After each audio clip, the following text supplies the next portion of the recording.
She wouldn't meet my eyes when she spoke. I need space. No contact. I need to figure myself out. Her voice was too calm, too polished, like she'd practiced it a dozen times before saying it out loud. We stood in the kitchen, afternoon light cutting across the counter, catching the glint of her engagement ring. The same ring I'd worked overtime for, skipping meals, scraping by just so she could wear proof of the life we were building. And now she wanted me gone from that future. I couldn't breathe for a moment. It felt like my lungs locked up, caught between shock and dread. She reached for a glass, filled it with water, and drank as if she hadn't just shattered the ground beneath me. Take all the time you need, I heard myself say, voice steady, almost kind. But inside I was splintering. The days after felt endless. The apartment was too quiet, the air too still. Everything screamed her name, her perfume clinging to the couch, a forgotten hair tie on the nightstand, the chipped mug she swore was lucky. I convinced myself she'd return. This was just a pause, a rough patch. But then came the little signs. Her profiles went private. Friends grew evasive, their smiles brittle, their answers clipped. She's figuring things out, they'd mumble, eyes darting anywhere but mine. And then came the photo. My cousin sent it without comment, just a screenshot. She was on a rooftop, lights glowing behind her, a glass of wine in hand. Beside her, a man I'd never seen leaned in close, his hand resting on her chair like he belonged there. The caption read, * good vibes only. * Her ring finger was bare. I didn't confront her. Not right away. Instead, I combed through every moment we'd shared, searching for clues I'd missed. The time she said she felt suffocated. The night she stayed late but came home smelling of cologne that wasn't mine. The way she'd gone quiet when I held her, as if my arms were a weight instead of comfort. Every memory twisted into evidence. 2 weeks later, she appeared at my door without warning. No call, no text.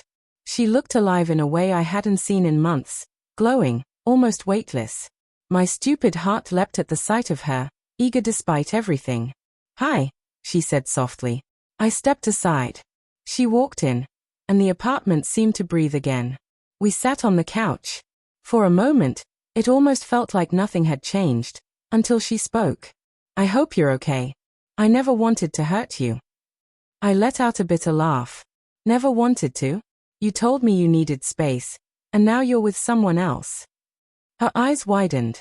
"Who told you?" "No one had to," I snapped. "You're not exactly hiding it." Her lips parted, then pressed shut. "Finally," she whispered. "I didn't want you to find out like that." The silence between us was unbearable. I stared, waiting for an explanation, an apology, anything. When she finally spoke, her voice was almost a confession. "He makes me feel light. With you, everything felt so heavy. The plans, the future, the money, the expectations. I just needed to remember who I was without all of it." Her words hit me like blades, sharp and heavy. That's what I was to her, heavy. I thought back to the nights I stayed late at work, the loans I signed, the way I built a future for us piece by piece, determined that she'd never have to feel unsafe. All that time, she saw my efforts not as love but as shackles. I wanted to shout, to demand why she said yes to the ring, why she let me dream aloud about a home, about children, about vacations we'd never take. But instead, I asked the question I feared most. "Do you love him?" Her eyes flickered. No words came. And that silence, colder than anything she could have said, told me everything. After she left, I sat alone in the dark, replaying her face, her tone. My chest ached with something I couldn't quite name, a tangle of grief and fury, like being stabbed and held at the same time. It struck me then that betrayal doesn't always storm in with yelling and slammed doors.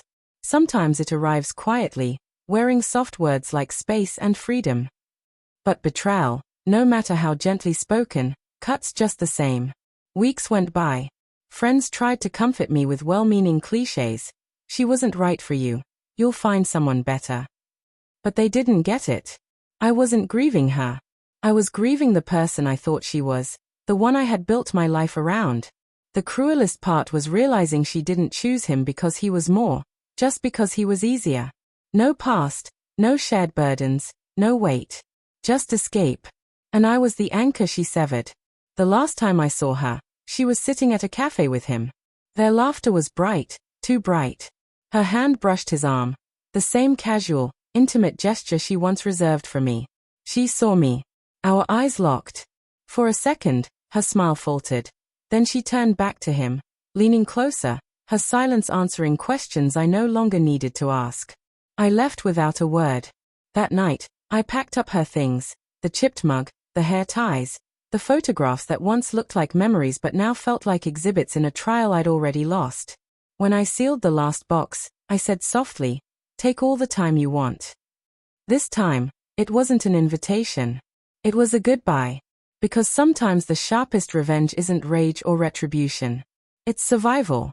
It's leaving with your heart intact while they spend the rest of their life trying to figure out who they really are.